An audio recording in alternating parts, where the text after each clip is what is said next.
Hello everyone, welcome back to my YouTube channel. Today we will see how to exit full screen on Mac. So first of all, if your app or browser is already in full screen mode, move your cursor to the top left corner of the screen.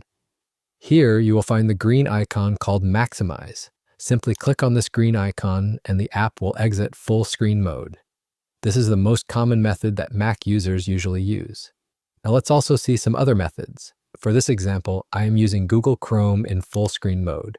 As you can see, a notification appears saying, to exit full screen, press and hold Escape. So now press and hold the Escape key from your keyboard, and there you go. The full screen mode has now been exited. There is also another keyboard shortcut method that you can use.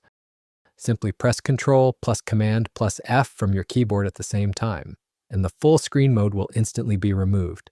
These are a few different methods that you can use to exit full screen on Mac. And that's it. This is how you can exit full screen on Mac. I hope this video is helpful for you. For more such videos, subscribe to my channel and thank you for watching.